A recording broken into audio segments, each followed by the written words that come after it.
So Shy and I went on a little trip over the past week or so. We went to Las Vegas in order to be able to go and celebrate a wedding for our friend, and it was honestly, it was a ton of fun. The thing of it was is that we didn't really do a whole lot of recording. There's some stuff that we did, of course, record. Like we did record the wedding, but I'm not going to put that in there because that is entirely our friend's business, her husband and their family's business. Like I'm not incorporating any of that in the video or anything.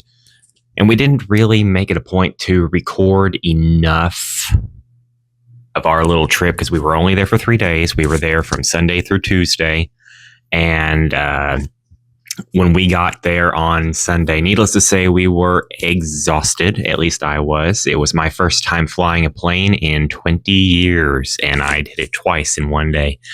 And let me tell you, it was absolutely overwhelmingly exhausting. Now, Shai is a pretty regular flyer. She will take trips fairly frequently, although she doesn't always fly to all of them. Like if she were to go to a concert, she'll definitely just drive. But she's been on a plane far more than I have. And it was something that I didn't even dream my body would react so heavily to after so long. But yeah, it was a real exhauster for me for sure. We did explore on the first day just a little bit, just to get our surroundings when it came to Las Vegas. It was the first time either of us had ever been to Vegas. And this really, going to our friend's wedding, served as just the perfect opportunity for us to really be able to get the chance to visit a place that we had never been before. And we really were excited and thrilled. And we had a ton of fun. Like for just 3 days, we really did manage to squeeze in a good bit of fun. For the first day, we pretty much just explored the area a little bit. We got to figure out where the Bellagio fountain was, which is where our friend was having her wedding. And we needed to make sure that we knew where it was so we weren't just wandering around aimlessly in a place that we didn't know. And so that, coupled with the fact that all 3 of the days that we were there were going to hit 100 degrees or already were at 100 degrees, in addition to jet lag exhaustion, let's just say that day 1 was, well, it was a lot. And of course, we were supposed to go to our friends' respective bachelor/bachelorette parties. I was just as tired as I was, so we both opted to just not go to the bachelor parties and take just a moment to get an idea of our surroundings. And then we went and laid back down in our hotel. And, well, let's just say I fell asleep for probably 2 or 3 hours upon laying down on my bed, and I was out. Then I woke up. Shai had gone down to the lobby in order to kind of explore the surroundings a little bit while I was out. And I texted her just to be like, hey, you make sure you got your room key. She never answered, which is fine. But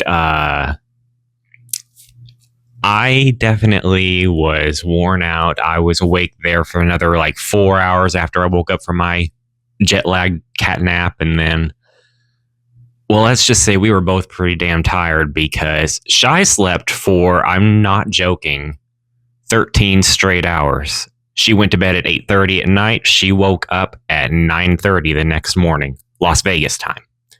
And bear in mind that in the area that we live in, there's about a 2-hour difference there, so it kind of threw things off a little bit.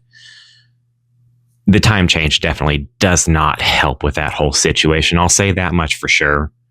But I wound up going to bed, around 11:30 after resting for a little while. When I woke up, it was also 9:30, so we got up around the same time, and I slept for a solid 10 hours in addition to the 2 or 3 hours I had slept before that. So I slept just as long and was just as exhausted.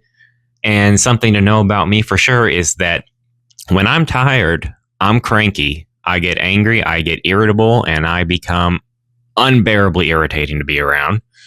So couple jet lag exhaustion with walking around in 100-degree heat and someone who just generally becomes irritable in any amount of heat whatsoever, or rather, two people who do. Day one was it was something, especially considering that for our flight, we had to get there at like, I was gonna say we got there around 3:30 in the morning. Our flight was originally supposed to leave at 6:10, something like that, 6 o'clock in the morning, and then it got delayed by 50 minutes the night before. I got a text literally the night before saying, "Hey, just so you know, your plane's been delayed to 7 a.m." And that's not a big deal. Like, that's far from being a big deal as far as flights go, as far as delays go. But the issue is that 50-minute delay would have had us arrive at our layover area, our layover airport, about 5 minutes after they would have taken off. So we were fortunate enough that we got a text being like, "Hey, just so you know, we can move you over so that you can get onto another flight that'll also get you there at a different layover area." And so that's what we wound up doing. And thankfully, that didn't cost us any money to switch flights because of that. But it did cause mild issue of the whole thing of us getting these tickets together meant that we were going to be sitting together. But because of the change last minute, that meant that we were sitting in entirely different areas. And just a reminder, this was my first time flying in 20 years. So I was kind of reliant on Shy to help keep me mentally stable during this whole entire situation, because I didn't know how I was going to handle flying in a plane after such a long time. I handled it well enough, honestly. It wasn't that bad. But I also wound up being in the middle seat every single time, which meant I didn't really have arm room to speak of, which also meant that I was sitting in the most nervous looking position possible, being half nervous about flying. But once we got up in the air, it was fine. Everything was chill. Wasn't too bad, honestly. The worst part was definitely just getting to the airport, having not slept the night before because I couldn't see the point in sleeping for a few hours, waking up being that kind of cranky, only to wind up then just still being more exhausted. So I just didn't sleep the night before all of this, which also I'm sure contributed to 13 hours of sleep thereafter. Yeah, day one was something else. It was a bit rough. But day two, because our friend's wedding was in the evening, it meant we had plenty of time after we woke up from our absolute exhaustive death sleep of being able to just do what we wanted to do. So we did a little more exploring. We did some gambling. I won just a little bit of money, which ultimately turned around and got returned to Shy in exchange for half the Lyft trips that we took because, well, I don't usually carry any sort of app. If I want to get around, I'll get myself around. I'm not usually a type of person who will get an Uber or a Lyft, so I don't carry those apps with me. Problem being then that it makes issues when you're traveling, but I don't travel much, so regardless, it wound up being fine. I paid Shy back. All was good there. But I also didn't really come out with much winnings when all was said and done. But oh well, I had fun. Now, we didn't get any footage of any of our time in the little casino of our hotel. We stayed at the Strat, by the way, which was off the grid from the Strip. So it was quieter. It wasn't nearly as bustling and busy. And that worked to both of our favors because neither Shy nor I are super extroverted. Like, we're not intense introverts. I'm more of an introvert than Shy is. Shy is a bit more of an extrovert by comparison. But we both really do enjoy our just quiet time. So being in a hotel in Las Vegas with gambling, where it's actually not that busy, kind of a win-win for us, really. And I will tell you that while we were there, we had the fortune of meeting these two very nice ladies from Canada who were visiting from Toronto, who taught us how to play this one game called the Big Wheel. And that's the one I very much enjoyed playing. That's the one where I could go and I definitely didn't have to worry too much about losing all my money in one go. And I actually won some money back. And it was a ton of fun. Had a great time with that. Visited that one 2 or 3 times. It was a real good one for us. And I even managed to convince Shy to do just a little bit of gambling, which I'm a bit more of a gambler than Shy is. Like, Shy doesn't do a whole lot of gambling. I don't either, honestly, but I will certainly play the lottery every once in a blue moon. And this was my first time really gambling at a casino type setting in at least 20 to 25 years. I'm not kidding. Like, I don't know. Maybe that's an exaggeration. It probably is. In fact, I'm sure it is. It's probably only been 15 years, but time is something, and I lose track of it more often than not. I have no idea what time it is anymore. It's fine.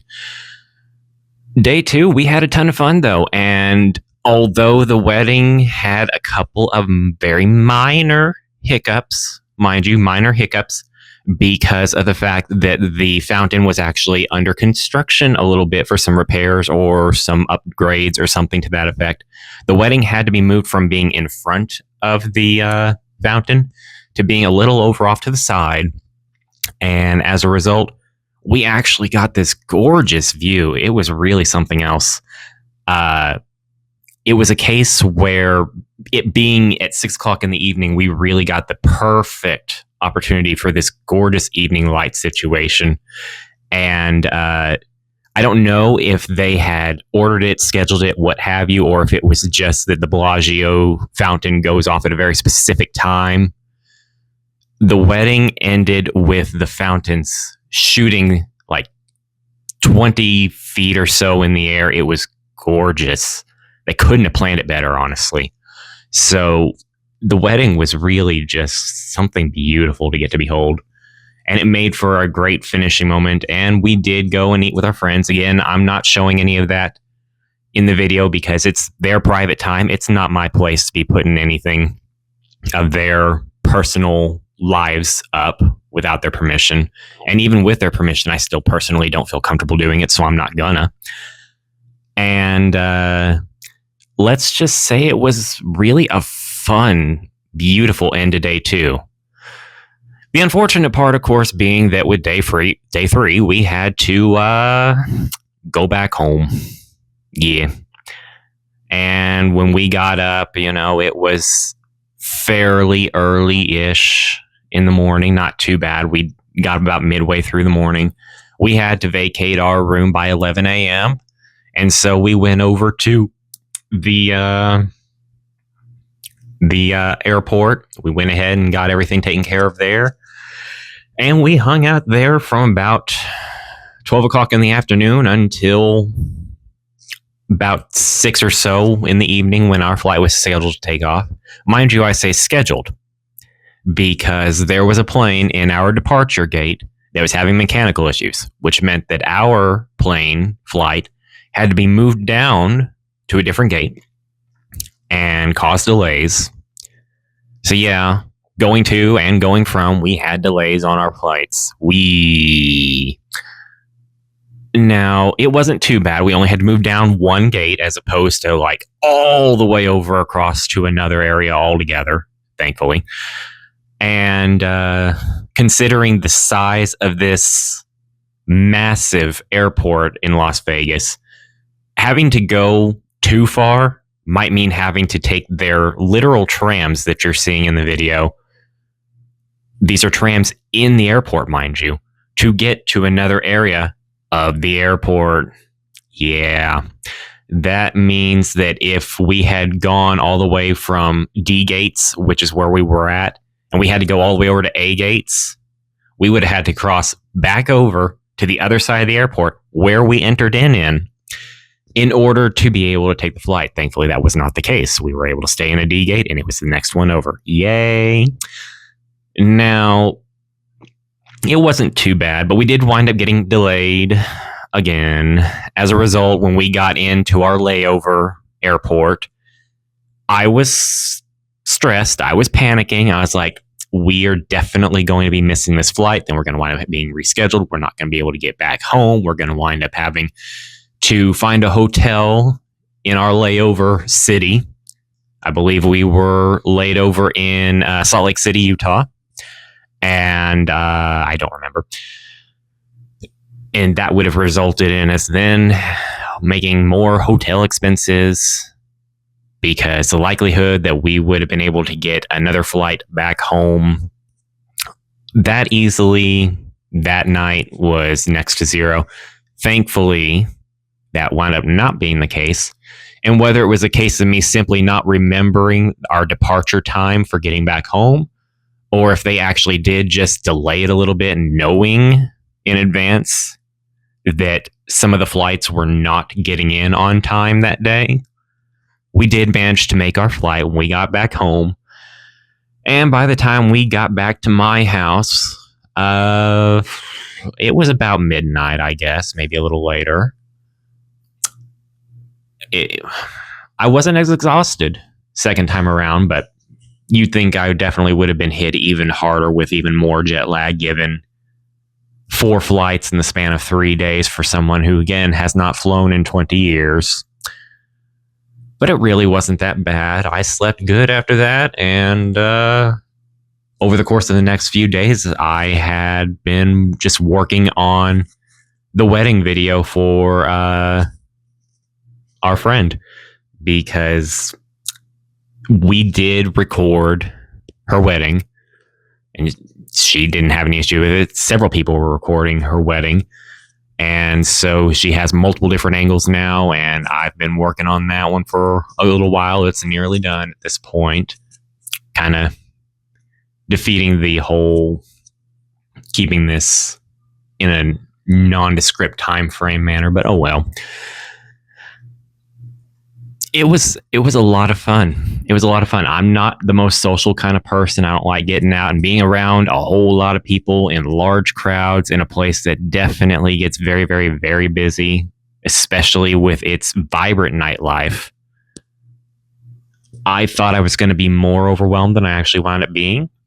I certainly found myself being highly protective of Shy, just because I was like, I don't trust people. Shock and surprise, really, I suppose. But yeah, great time. Definitely would go back. We do intend to eventually go back in the future. The goal this time, whenever we do manage to return, would be to actually take our time, spend about a week there, really enjoy all that we can over the course of a proper amount of time, because 3 days is just not a lot. Definitely not when day one all you want to do is sleep, and the last day you definitely have to just prepare to get out and book it over to your airport to go home. So that really only kind of left us with 1 day to really just enjoy ourselves. And we did. We had a great time. It just was one of those cases where we wish we had more time. So, tons of fun. Definitely will go back in the future. Don't know when. Hopefully not too far off in the future. Hopefully in the next couple of years or so. But we'll see how life turns out for that one. I recommend it for sure. Just getting to experience Las Vegas at least once in your life is something incredible. You don't get to do that often. And if you do, well, I mean, good for you. But that's certainly one of those experiences where it's worth it to do once in your life at the very least. Maybe even twice in your life at the absolute least. Just experience Las Vegas for yourself. It's definitely something that you just don't get to do very often.